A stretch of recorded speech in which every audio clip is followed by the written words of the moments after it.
Welcome everybody back to another Boldcast reaction. I'm Carson. I'm Lindsay. And this is Hunter x Hunter episode 130. Yes, episode 130. What happened last time? Last time, Pouf is trying to get Komugi, trying to kill her. Killua's not gonna let that happen. The king can't remember anything, and we'll find out what he remembers first, and if that can persuade him to, you know, not kill everyone. Leave a like and subscribe.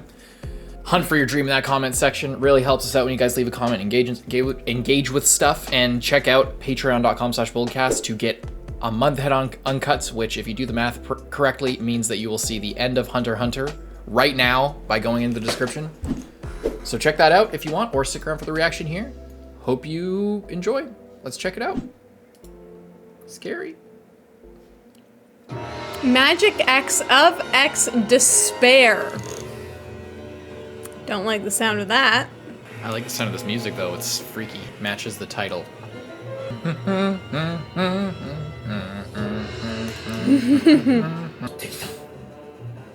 Both of them.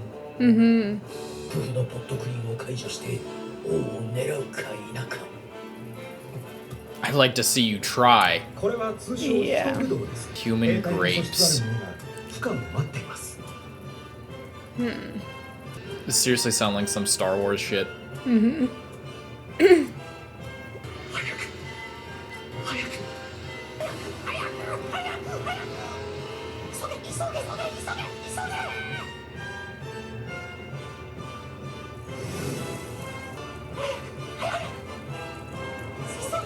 gonna miss like one piece.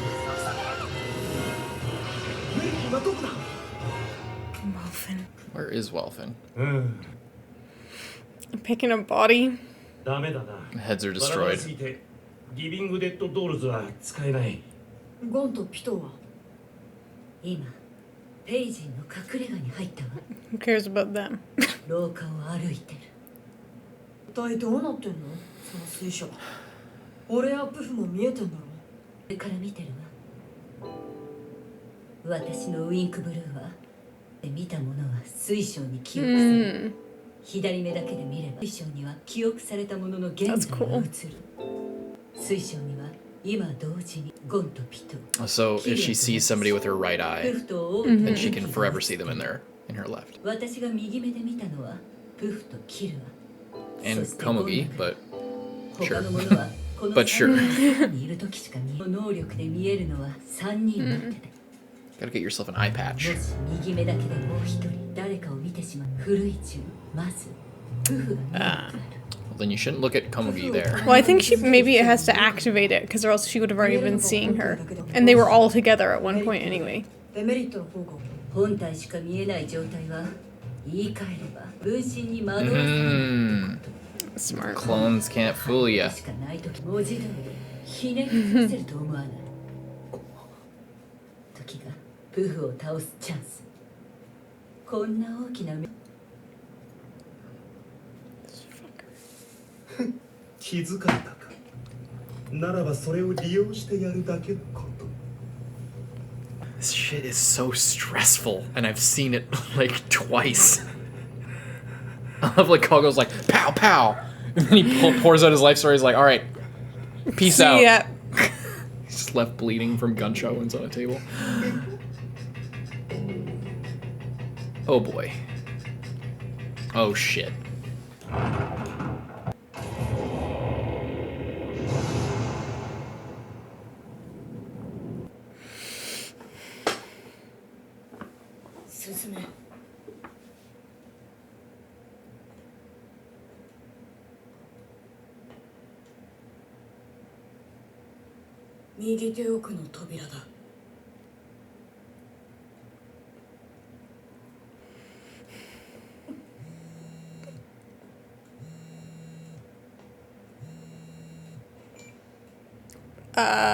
A cell phone?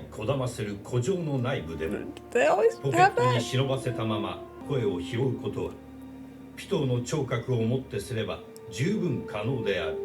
She answered it. ピトー様、メルウィンです。と言いせるブログだとね、娘を奪い返しました。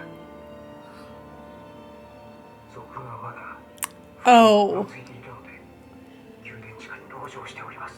声をお聞かせします。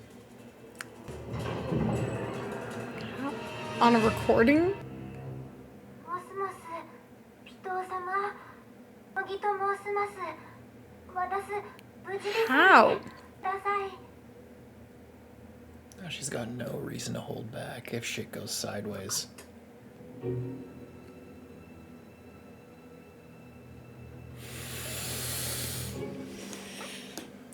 She thinks the hostage is gone. これでいいですね。はい。できればお願いします。不動だよな。細胞レベルでの分裂が可能なら So freaky. Can shapeshift into whatever he wants. 骨格生態さえも How diabolical is that shit? これでピトも魔法に呪縛される Can't have any feminine competition when it comes to caring for the king. ゴンとピトの続きを見るといい面白いものが映るはず Oh my god. Pouf is the cause of every problem, I swear.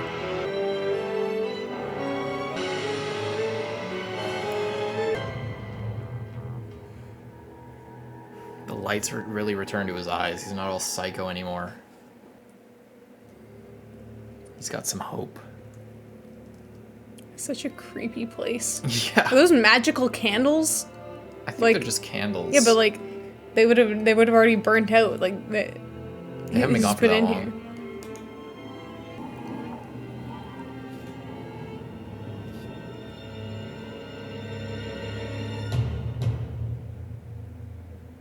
Sa, 約束通りカイトを直せ。こっちもあの子を解放する。君、名前なんて言ったっけ？ゴンフリークスだ。ゴン、君は僕のお願いを聞いてくれた。だからせめて僕も君に正直でいようと思う。彼はもう死んでいる。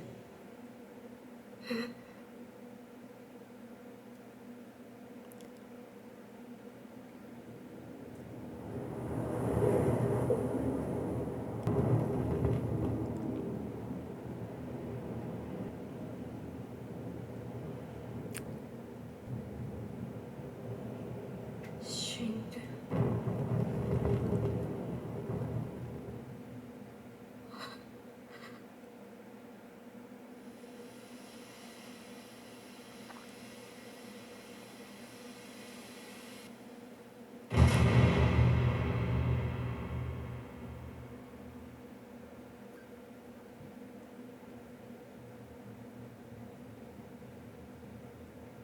僕と戦った時、すでに死んだんだ。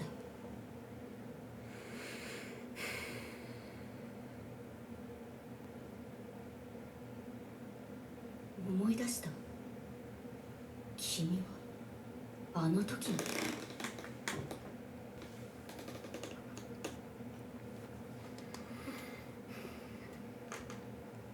死人を生き返らせることはできなかった。能力でできたのはしないように作り直すことと操ることだけだった。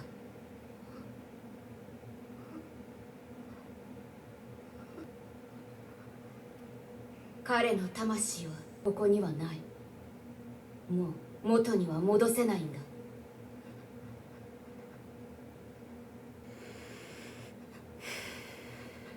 ごめんね。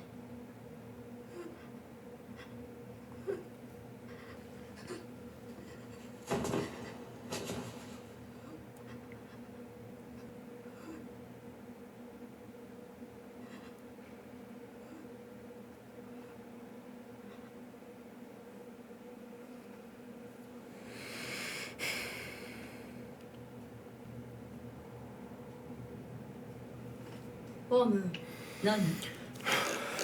ありがとう。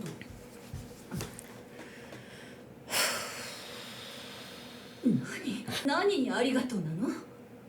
いろいろだよ。いろいろって例えば何？うるせえな。いろいろだよ。ちょっと何それ。ムカつくっておかしくない？安心しろよ。もう二度と言わねえ。 That's so それ nice. に礼はもう言わねえから。 What he said to ikalgo? You don't say thanks to your friends. 仲間。それよりゴンは？そうね。どうした？そんな。どういうこと？ Oh no. Fighting?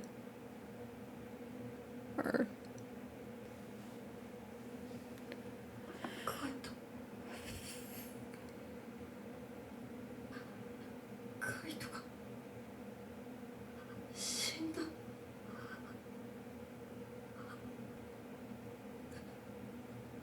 余計な摂取をさせられたぜ。でっかくなったな、ゴン。進む先、勝っても負けても地獄だぞ。俺が行かなければカイトは死ななかった。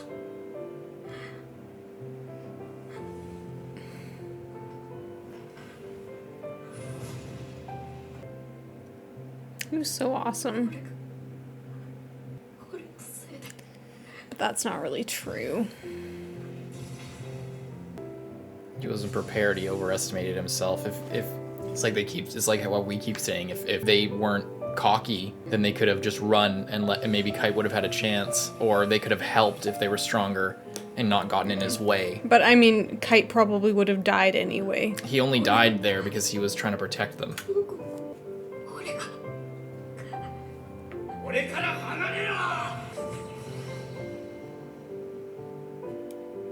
俺のせいでカイトは違う。俺じゃない人だ。俺じゃない。でも俺がカイトを俺のせいで。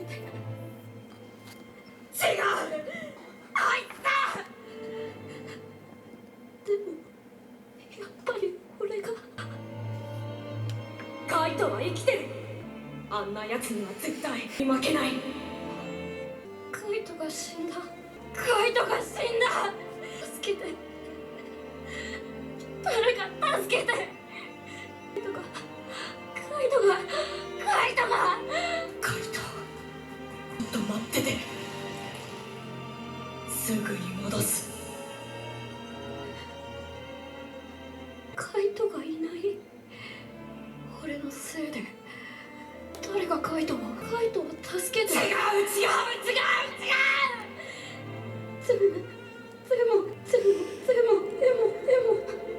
でも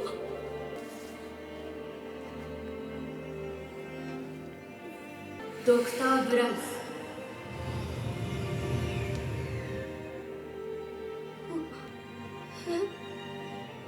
なんだくれるのかな。本当だ。死んでるなんて嘘だ。直してくれるんだ。あれ、なんで自分の腕直してるの。 Healing herself. 元に戻してよ。お願いだよ。その後でいいからちゃんと。なんでこんなことに。どうしたんだ。私は見るだけで声は。ゴンの様子がおかしいの。おかしいって何が。 He's having a crisis. じゃなくて自分自身。そのそばで追い込んでるの。まさか私の手にあればピトーは逆らえないはずなのに。 Freaking pouf.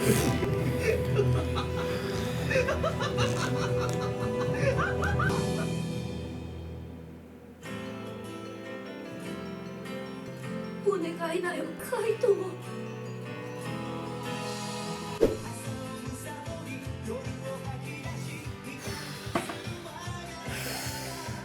What'd you think of that?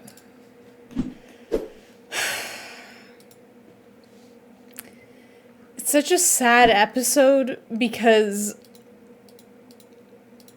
like, me as the audience, I didn't really have any hope that they could get Kite back. Like, but Gon is just, he was just so... He was so hopeful, and not even just hopeful, like, he believed it. It's the childish optimism. Yeah, and it's, you know, it's the same as, like, oh, Kite's not dead, he would never let that thing beat him, and then he was wrong, and then it's, well, we can fix him, and then you can't, and it's just like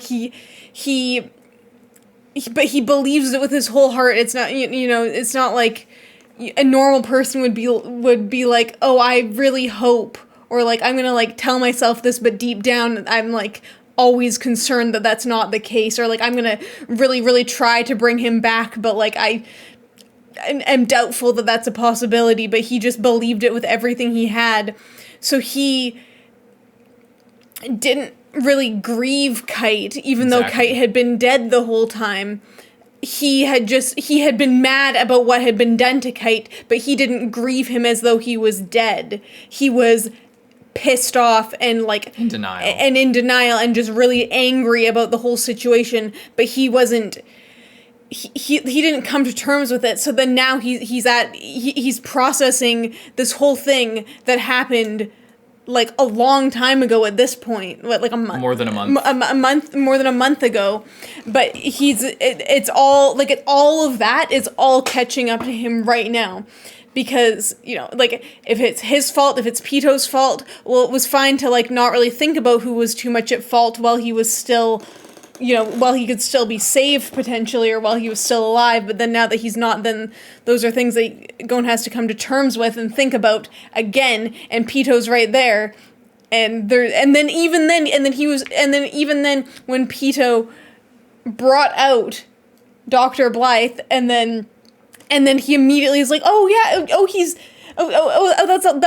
a lie. He wasn't dead this whole time. And it's just like the confusion, because he's just like whipped up into such a state that he just can't comprehend reality. Yeah. And it's just sad, because he's just a kid and he just can't deal with it. He's not, that's like his whole character, is he's just not equipped to deal with these like big emotions and these big situations that he keeps getting put in. His life was just on an island where, you know, he just hung out every day, and, you know, his parents were gone, but he didn't care too much about it, or what, wasn't too affected by it, because, you know, there's always the optimism that he could be a hunter and find his dad. It was never like, oh, here's this person that you really care about, and now they're dead. That's a new situation. Yeah. Yeah, and it's crazy for a show with so much like violence, like, and death, like even though people remember the Hunter exam arc as like a kiddie woo woo, people are falling off cliffs and dying and getting skewered by spikes and shit, getting their heads cut off by Hisoka. Like, people remember it as like this happy-go-lucky thing in comparison to like the York New arc or this arc, but it's always been really violent. But for a show that has been that violent, for the main character to be so optimistic and then and still not lose anything the whole time, like, and be this beacon of optimism, this beacon of hope, this light, like killua says, it's a light that hasn't been, it's a candle that has never, it's burning so bright, or it's a fire burning so bright because it's never had anything put it out. It's never had to, like, you know, weather a wind or anything. Mm-hmm. It's this constant burning thing that, you know, it's not like he's super, I mean, he's gifted physically in that way, but it's not like he hasn't undergone difficult situations or been near death. It's just that he's never been tested. He's never had to deal with losing hope before. Yeah. He's never had to deal with like losing that. Like, this whole world has been hope and potential, and that's what being a kid is. It's like you grow up and everything is at your fingertips. Your whole life is ahead of you. Everybody that you know is around, and they're all cheering you on, and everybody's there to help you along the way. And you learn things and you get things from people and you give back and try to do your best, and then eventually there comes a point where life just fucking tackles you to the floor, and that's exactly what we're seeing right now with Gon. This is Gon's moment of all that optimism, all that shit, all that potential for the future, this hope is just gone. It's away. It's not as bright as it was before, because this one person who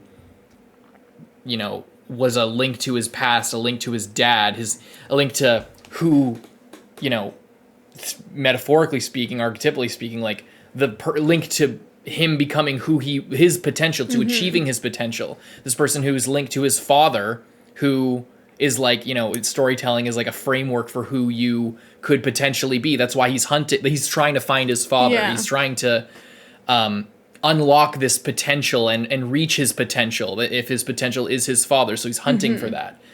That's his dream that he's hunting for. And Kite was the closest thing to that. And somebody who believed in him because he knew his dad. And all these things swirl together, and it was all such a positive thing. And for all that to just get squashed, it changes the way that you interact with that potential for your future. If the one person who was really helping you grow and who sort of was the most fatherly type figure to him, even in the short time they knew each other, to have that taken away is devastating, and just in an instant. Yeah, and it is like you said, it's really interesting for a show that has so much death already, but just based on his personality, he hasn't been that affected by it. In a different show, if you had Naruto as the main character and people are dying all over the place during the tuning exams or something, if everyone just died during that, then he'd be really messed up about that, and taking all of those, because to other, especially in these shonen stories, it's every person that comes into the main character's life really means something, and even if they're a side character, and everything is taken very personally. But for Gon, who is very within himself and his own circle, then and anything outside of that just doesn't really affect him. So then for someone who was that close, not just some random criminal he befriended and liked, is this is the other than Killua, this is one the closest person to him. Yeah, this is his family. Yeah. It's not just his family, it's a piece of him is gone. Because, all that link to his father and his potential for the future, like I was saying, it's more than just losing someone you care about. It's losing, someone who made you who you are and, had so much more to give and so much more to live for, who was totally pure and, cared more about the sanctity of life than most people Gon has run into, much more than most people has run into, and was selfless enough, even though he cared about all of that, to sacrifice himself and sacrifice his own morals, killing things, despite knowing how much of a serious thing that is, to take that burden upon yourself and still go through with it because that's what you're supposed to do. That's the kind of person Kite was, and that's the kind of thing that I think Gon maybe didn't fully understand about Kite's struggle in the Chimera Ant arc, but unfortunately he never will, because he's gone. And there's nothing he can do about that, and that emptiness. And then we see him fighting in himself of this, taking responsibility for it and blaming himself, because he did have a hand. He didn't have a hand in it, but he does in a way bear some responsibility for overestimating himself, but also the rage, how to cope with that. He's bouncing between rage and self degradation. Yeah. And it's interesting as well when you think about it that he is seeking revenge and really wants revenge on Pitou, when Pitou it's just interesting to think about from Kite's perspective, because Pitou is an ant, and that was just born acting a on minute ago. instinct, Yeah. was doing exactly what, like, just as a creature, she was destined and, like, designed to do. Yeah. And Kite understood that, and wouldn't think about, you know, plotting revenge on something that was just Exactly. like how, you know, you would, like, when Gon killed the mom of the fox bear, and then the little baby's like scratching him up. Yeah. It's like, you don't take revenge, or like, you know what I mean? Like, I don't know. Gon didn't blame the fox bear for fighting back. Wait, does that work? That's what I was trying to think if that actually works or not, or if that. I'm trying to think. Anyway, yeah, it's like, he didn't blame Kite for killing the fox bear, but Kite also is defending Gon. Yeah, just and like also, how Pitou is defending the queen and the king. And he didn't blame the fox bear for coming after him when it was just trying to protect its baby. That's like the real equivalent. So now it's he's like, on the other side of it, yeah, basically. Yeah. So it's it's like Pitou was testing out murder for a change, but also was, you know, doing the job of something powerful came into the vicinity and needed to be dealt with before it got to the king. That's just the thing, and that's the interesting thing. It's like Kite understood that about the ants, but also understood that there could be more to them than that. But like, I think on a level, I think the fucked up thing is that also on a certain level, Gon understands that too. I think there's a part deep in him that gets that. Because he is like an animal. Yeah. Like Gon is sort of seen like that. He gets that. He understands this dynamic specifically because of that interaction when he was with Kite when he was a kid with the fox bear.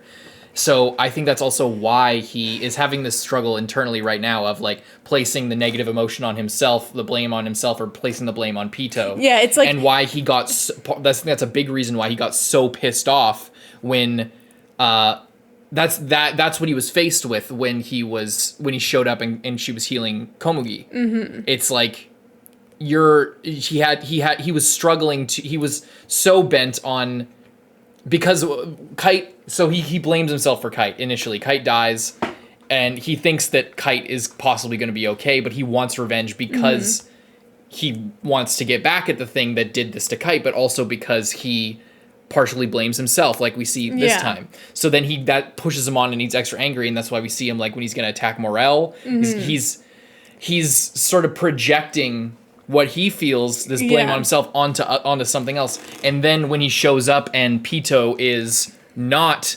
totally this monster, right? Yeah. Pitou is just the Kite with like helping Gon instead, and he's the monstrous fox bear coming in. But even in that metaphor, that example, the first chapter of the series, it shows that there's both sides. It's like, you know, there's like a cycle of violence there, and the fox bear attacks, but you know, anyway. And it's interesting. It's really like kind of cool to think about all of this and how, and then it's like, what is like the divide between people and animals, because the whole thing that's like, oh, well, you wouldn't, if you walked into like whatever, if you saw a cougar and tried to fight it, or if you saw a bear and tried to fight it, or like you went too close to a mother bear, prime example, and it killed you, no one could blame the bear.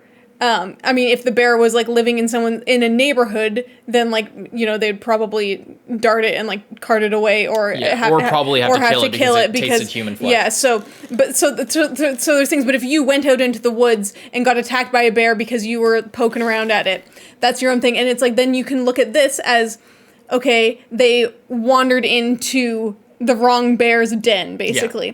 But then it's interesting because after that point, Pitou like developed more range of emotion and more range of thought, and became capable of deciding whether or not to act on instinct. And that's the thing with people. It's like, you can't just be like, oh, you like walked up to the wrong guy's house and he shot you. It's like, that's not that's not a valid excuse. That person's a murderer, you know, but you don't say that the bear is the murderer. So then it's like, is like, now that Pitou and the king and everyone has become more like people, then like that was the whole problem, that the whole thing that Kite was worried about in the first place, of, you know, and what's the divide, and with Gon especially, how he is like an animal, like he just does whatever he wants and acts on his instincts and his impulses. So what's so different between him and Pitou at this point? You know? Yeah, there's it's the lines get very blurred. And yeah, if you think of like the fox bear example become like as a sort of microcosm for not only the Chimera Antarch but this specific moment, is very apt as well, because if you think of Gon identifying more with animals, obviously, like we said, and then Kite obviously being basically essentially like raised by animals, potentially. We saw him like living in those sewers, sharing food with all the animals, having like almost a psychic connection with them in a way, like being part of the pack and like living with all of them. And you know, it's the lines were blurred from the start, but now it gets even more when obviously they can talk and everything. But yeah, it's just it's like and that's the thing about grief and about conflict, is it's irrational and one-sided to fight for your side. It's no more fair for you to get revenge on somebody or to defend your comrade or your children than it is for the other person to or the other entity, rather, speaking broadly, like if we are connecting it more to animals, like in this naturalistic world, it's no more or less honorable for any of these things to take place, whether it's revenge or basically violence of any kind. It's a natural part of the world that we need to accept.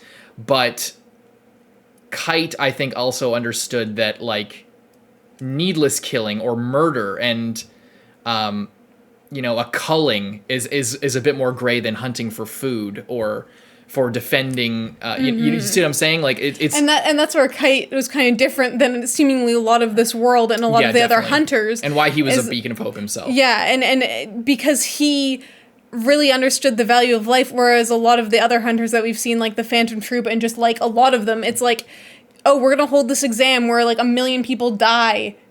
You know, and if you win, even if you're like a pedophile or a mass murderer in the making, or you've already murdered a bunch of people, we don't care. Here's your handy dandy card and get out of jail free card. You get as much money as you want. You can go anywhere. You can do anything, and you earned it because it's your freedom and you sacrificed to do it, and you know, endured struggle and all this stuff. And that's an interesting thing, because a lot of, like we've talked about, Hunter x Hunter is like this rejection of societal morality and this rejection of more norms and like societal obligations to act a certain way, to work a certain job, to go to school, to do all this stuff. That's sort of the dream is freedom. The dream is, you know, choice and sovereignty.